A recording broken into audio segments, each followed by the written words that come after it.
Bismillahirrahmanirrahim. Assalamualaikum warahmatullahi wabarakatuh.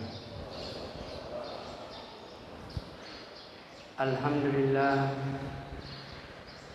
nahmaduhu wa nasta'inuhu wa nu'minu bihi wa natawakkalu alaihi wa na'udzu billahi min syururi anfusina wa min sayyiati a'malina. Man yahdihillahu fala mudilla lahu wa man yudlil fala hadiya lahu. Asyhadu an la ilaha illallah wa asyhadu anna Muhammadan abduhu wa rasuluh la nabiyya ba'da. Ibu-ibu, bapak-bapak, hadirin hadirat jamaah Ashar Masjid Al-Azhar Timika yang saya hormati. Alhamdulillah, kita bersyukur kepada Allah Subhanahu wa taala karena kita telah melaksanakan suatu perbuatan, suatu kewajiban yang tidak ada bisa kerjakan kecuali manusia, yaitu salat. Jadi selalu kita ingatkan bahwa salat ini tidak ada yang bisa lakukan kecuali manusia.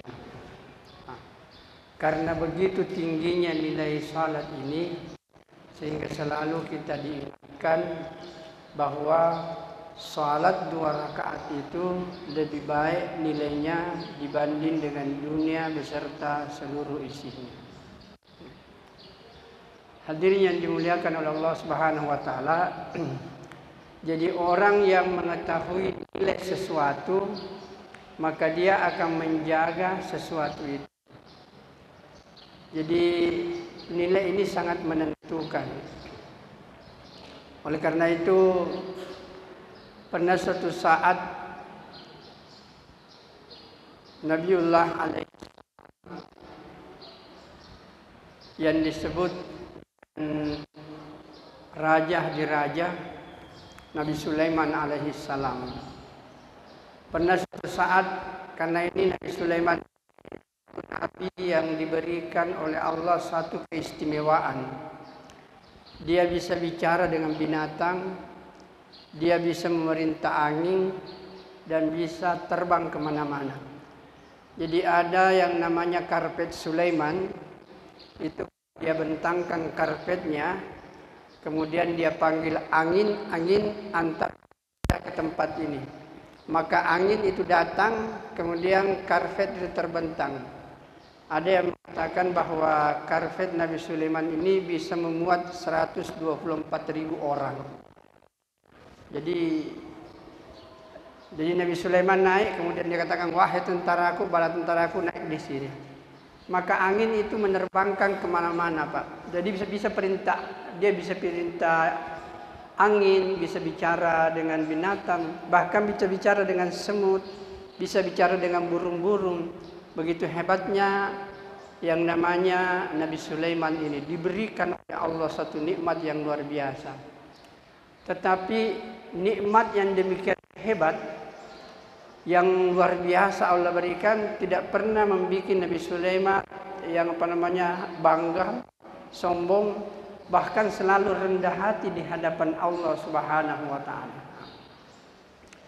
Jadi pendek kata, Nabi Sulaiman ini terbang, karena kalau dia mau melihat daerah-daerah kekuasaannya itu, dia itu sekarang dia terbang kemana-mana.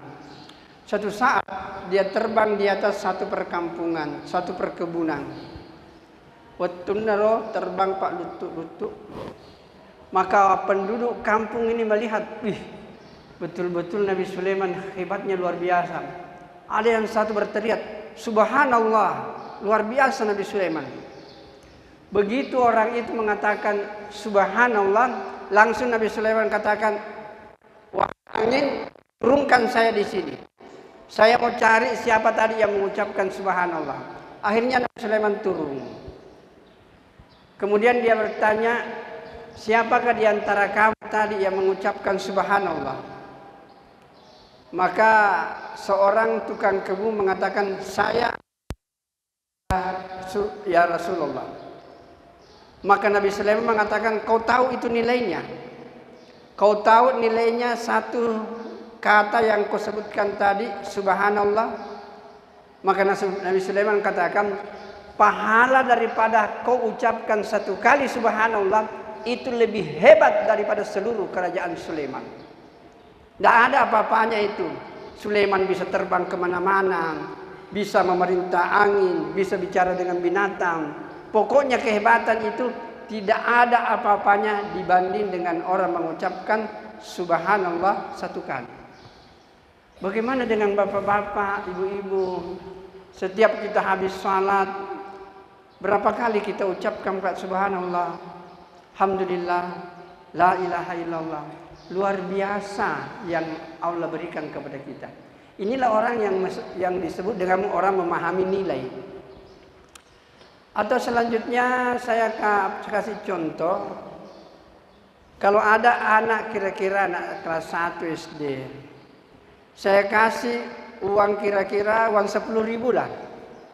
Kemudian di satunya lagi saya kasih cek yang nilainya 10 juta. Kira-kira kalau saya kasih, nak, pilih di antara ini mana yang kamu ambil. Kira-kira mana yang diambil, Pak? Saya yakin tidak ambil itu kertas, Pak. Karena dia tidak tahu nilainya. Pasti ambil 10.000 itu. Karena dia tahu nilainya. Beginilah manusia, bapak-bapak dan saudaraku yang mulia. Seandainya dia tahu nilainya itu agama, Pak, tidak ada yang kecuali orang itu memelihara agama. Karena agama inilah yang akan menyelamatkan kita di dunia dan di akhirat. Dan bahkan saya sudah pernah katakan, seandainya agama ini, Pak, dikerjakan, semua perintah Allah dikerjakan, semua larangan Allah ditinggalkan, maka kita hidup di dunia ini terasa di surga sebelum kita masuk ke surga yang sesungguhnya. Maka hadirin yang dimuliakan oleh Allah Subhanahu wa taala, namun perlu kita ingat sebenarnya agama ini itulah janji kita kepada Allah, Pak. Kita pernah berjanji kepada Allah. Dan Al-Quran sudah memberikan informasi kepada kita bahwa kita pernah berjanji kepada Allah, wa in akhadha rabbum bani adama min zuhurihim zurriyatahum wa ashhadahum ala anfusihim alastu bi rabbikum qalu bala syahidna an taqulu yaumal qiyamati inna kunna an hadza ghafilin. Jadi ketika manusia masih berada alam arwah, masih berupa roh-roh, kemudian Allah katakan, wahai para roh, apakah engkau saksi mau menyembah kepada saya? Bukankah aku ini adalah Tuhan kamu yang engkau akan taati, yang engkau akan sembah ketika engkau berada di dunia nanti? Maka kita semua mengatakan, qalu bala syahidna. Kita menyaksikan dan kita mau taat kepadamu ya Allah. Jadi menurut konsep Islam, tidak mungkin orang itu lahir di dunia kalau tidak mau mengaku untuk taat kepada Allah. Kalau dia tidak mengaku taat kepada Allah, mustahil dia hadir di dunia ini. Apakah dia lahir di Amerika, lahir di tempat Yahudi, tempat Nasara, pokoknya manusia yang lahir di dunia ini lahir dalam keadaan fitrah. Artinya fitrah mau sujud kepada Allah Subhanahu wa taala. Cuma karena lingkungan yang mempengaruhi, Pak. Bahkan hadis Nabi mengatakan, kullu mauludin yuladu al fitrah. Semua manusia itu lahir dalam keadaan suci dan dalam dirinya ada keinginan selalu untuk taat kepada Allah. Namun Nabi katakan fa abawahu yuhawidanihi au yumajjisanihi au yunassiranihi. Kedua orang tuanya lah atau lingkungannya lah yang membuat orang Yahudi, Nasrani atau Majusi. Jadi orang yang lahir di tengah-tengah orang Yahudi, sebenarnya waktu lahir itu dia Islam, dalam dirinya ada Islam. Tapi karena dia tumbuh di masyarakat Yahudi, terpaksa dia menjadi Yahudi. Jadi lingkungan ini, Pak, yang sangat menentukan. Nah, saya kasih contoh sederhana, ibu-ibu dan bapak-bapak, biar kita tidak tahu, Pak, berjoget, tapi kalau orang hadir di di ada musik dangdut, pasti pintar joget itu Pak. Sama dengan kalau dulu waktu saya masih kuliah di Jakarta, masih marak-maraknya itu zikir Arifin Ilham. Saya pernah hadiri juga di Masjid Ating, masjidnya Pak Harto. Hadirin yang mulia, jadi kalau dia lagi zikir Pak, karena ini suasananya suasana zikir, orang menangis semuanya. Orang menangis semuanya Pak. Pasti kita menangis. Waktu itu saya duduk, saya lihat sebelah kanan menangis, sebelah kiri menangis, di depan menangis, di belakang menangis. Terpaksa kita menangis juga. Tidak enak rasanya kalau tidak menangis juga Pak, karena suasana. Nah, inilah yang diinginkan, bagaimana kita membuat suasana Islam Pak. Kalau kita tidak bikin suasana, maka kita akan larut di suasananya orang. Ini dapat membuat suasana Pak. Jadi alangkah indahnya, saya tidak bisa bayangkan Pak, seandainya dalam suatu masyarakat betul-betul melaksanakan salat berjamaah semuanya 5 kali sehari semalam, saya yakin tidak ada kekuatan yang ingin mempermainkan setiap saat salat berjamaah. Lohar bersatu, asar bersatu, maghrib bersatu, dan tersebar kekuatannya dahsyat.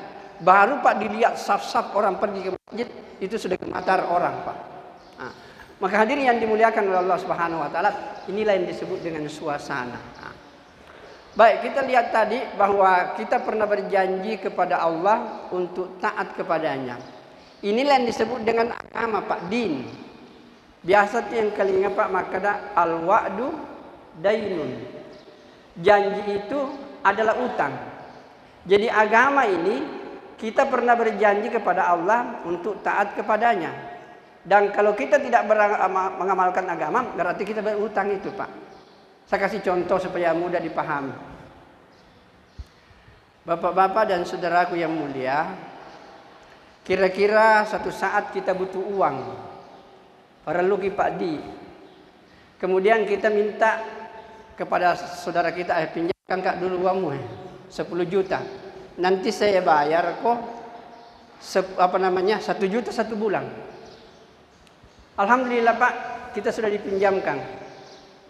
Hadirin yang mulia, mungkin bulan pertama kita bayar, alhamdulillah. Bulan kedua masih kita bayar dengan baik. Bulan ketiga sudah mulai terlambat. Janjinya biasanya tanggal 5, sekarang mundur tanggal 10. Bulan selanjutnya mundur lagi ke tanggal 15. Bulan selanjutnya mungkin hampir akhir bulan baru dia bayar. Bulan selanjutnya dia tidak bayar Pak. Nah, pertanyaan saya, kalau ibu-ibu dan bapak-bapak kita punya pinjaman kepada seseorang, kemudian kita tidak bayar, masih berani Pak jumpa dengan orang itu? Engkain renta Pak, kita berhutang kepada orang, kemudian kita tidak bayar itu hutang, kira-kira berani kita jumpa? Kalau dia masuk Pak di sini, pintu sini, kita keluar di situ. Dia masuk dari sini, ada kita keluar di situ Pak. Kita naik motor, dilihat dari jauh, kita putar itu motor. Tidak mau berjumpa Pak. Kenapa? Karena kita tidak bayar utang. Coba Pak kalau lancar kita membayar utang, bagaimana saudaraku? Kita akan cerita bercengkrama dengan baik. Begitulah bapak-bapak dan saudaraku yang dimuliakan oleh Allah Subhanahu Wa Taala. Orang yang betul-betul mengamalkan agama, berarti dia sudah bayar utangnya kepada Allah untuk taat kepadanya. Jadi orang yang sudah mengamalkan agama Pak, yakin dan percaya, itu pasti tidak ada keraguan untuk berjumpa dengan Allah Subhanahu Wa Taala. Tapi orang yang tidak mengamalkan agama Pak, tidak salat, tidak puasa, tidak zikir, orang ini belum diperiksa Pak, sudah ketakutan itu. Karena dia tidak bayar utangnya Pak. Jadi orang yang bayar utang itu enak hidupnya. Tapi orang yang tidak bayar utangnya itu akan susah. Begitulah nasibnya orang yang tidak membayar utangnya kepada Allah untuk taat kepadanya. Sebelum dia diperiksa oleh Allah, dia sudah ketakutan Pak. Dan tidak ada rasa enak untuk berjumpa dengan Allah. Dan jumpa dengan Allah tidak bisa Pak, pasti kita akan berjumpa dengan Allah, kita akan diperiksa.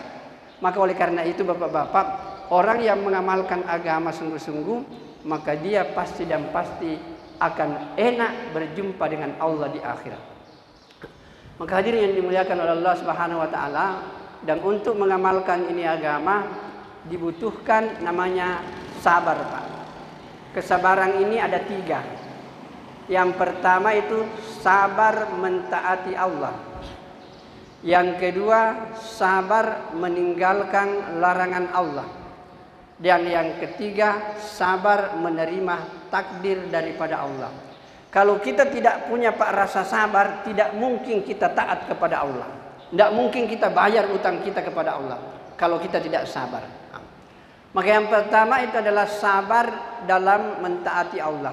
Coba seperti Pak Asar, kita capek, kemudian kita baru pulang dari pekerjaan, kemudian mungkin kita baru istirahat, masih mau tidur tapi azan berkumandang. Kita bangun Pak. Dibutuhkan kesabaran baru kita bisa mengerjakan ini agama. Dan tingkat kesabaran untuk mentaati Allah tidak seberapa dibanding dengan meninggalkan larangan Allah. Meninggalkan larangan Allah itu Pak, kesabarannya harus tinggi. Karena kenikmatannya besar. Perlu dipahami, semua yang dilarang oleh Allah itu pasti ada kenikmatan di situ. Tidak mungkin Allah larang kita kalau di situ tidak ada kenikmatan. Allah larang kita minum khamar Pak, karena di dalam khamar itu ada kenikmatan. Seandainya tidak ada kenikmatan, nggak usah dilarang Pak. Iya. Allah melarang kita berzina, karena berzina itu luar biasa nikmatnya Pak. Bahkan kadang-kadang kalau mahasiswa saya katakan, tolong anak-anakku semua pegang ini ayat, jangan coba-coba kau dekati zina. Satu kali saja kau telah melaksanakan zina, susah untuk lepas. Kenapa? Karena tingkat kenikmatannya luar biasa. Saya kasih contoh saja Pak, maaf yang merokok. Itu Pak merokok, orang disuruh untuk berhenti merokok, susahnya itu. Padahal nikmatnya rokok tidak seberapa dengan nikmatnya berzina. Rokok saja setengah mati orang berhenti, apalagi kalau orang sudah terlanjur berzina, susah sekali untuk berhenti.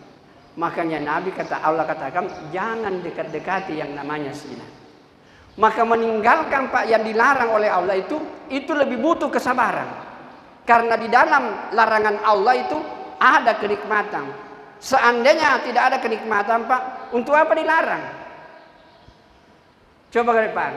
Tidak ada itu larangan bilang, wahai orang-orang yang beriman, dilarang minum oli. Biar disuruh, tidak ada yang mau. Ya. Jadi segala sesuatu yang ada kenikmatan di situ Pak, yang larangan Allah maksud saya, itu pasti ada kenikmatan di dalamnya. Makanya untuk meninggalkan ini dibutuhkan kesabaran yang lebih tinggi. Dan puncaknya adalah sabar menerima seluruh ketentuan takdir daripada Allah. Ini lebih tinggi. Karena perintah Allah kan jelas dalam Al-Quran. Larangan Allah jelas dalam Al-Quran dan hadis. Tetapi yang namanya takdir tidak ada yang bisa tahu Pak. Saya kasih contoh. Kadang-kadang ada istri diantar suaminya pergi kerja jam 8, diantar dengan penuh canda tawa, cium tangannya suaminya, dia lepas dengan penuh keikhlasan. Jam 10, jam 11 Pak, suami itu datang dalam keadaan sudah menjadi mayat. Di mana kira-kira perasaan? Takdir ini tidak bisa ditebak kapan. Dia bisa datang kapan saja. Nah, untuk menghadapi takdir seperti ini Bapak-bapak, kesabarannya harus lebih tinggi lagi. Puncaknya adalah menerima takdir.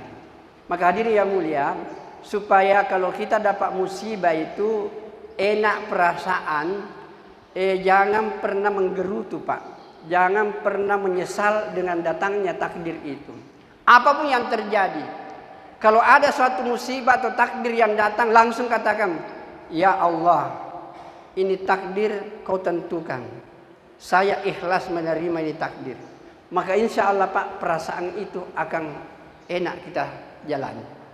Nanti setelah kita umpamanya tidak merasa nikmat luar biasa tersiksanya, doa nih Pak, berdoa mungkin, ya Allah, luar biasa ini takdirmu. Saya hamba yang lemah. Saya mohon kepadamu, ambillah ini musibah dari kami, sehingga insya Allah Allah akan menolong kita. Tapi begitu kena musibah, langsung jangan menggerutu, langsung terima dulu dengan baik. Ya Allah, saya terima, ini adalah ketentuanmu. Barulah kita minta doa supaya Allah mencabut kegelisahan itu. Begitulah caranya kita menghadapi kehidupan ini. Hadirin yang dimuliakan oleh Allah Subhanahu wa taala, mudah-mudahan penjelasan sederhana ini memberikan kepada kita faham bahwa kita pernah berjanji kepada Allah, dan kalau janji kita tunaikan, cinta Allah enak jumpa dengan Allah, sebagaimana enak kita jumpa dengan orang kalau kita punya utang dan kita telah bayar. Demikian juga kesabaran ini, perhatikan 3, sabar dalam mentaati Allah, sabar meninggalkan larangan Allah, dan puncaknya sabar menerima seluruh ketentuan-ketentuan Allah, termasuk sabar dalam melaksanakan seluruh ajaran Al-Quran, seluruh ajaran hadis-hadis Rasulullah Sallallahu Alaihi Wasallam. Semoga Allah memberkati kita semua. Mudah-mudahan Allah Subhanahu Wa Taala senantiasa memberikan kekuatan iman untuk senantiasa melaksanakan seluruh perintah Allah dan meninggalkan seluruh larangan Allah, sehingga kita bisa merasakan ketenangan dan kebahagiaan dalam hidup sementara ini, dan insya Allah kita akan masuk surga semuanya di hari kemudian. Amin ya rabbal alamin. Mari kita tutup dengan doa kepada majlis. Subhanallah wa bihamdihi, subhanakallahumma wa bihamdika, asyhadu an la ilaha illa anta, astaghfiruka wa atubu ilaik. Wassalamualaikum warahmatullahi wabarakatuh.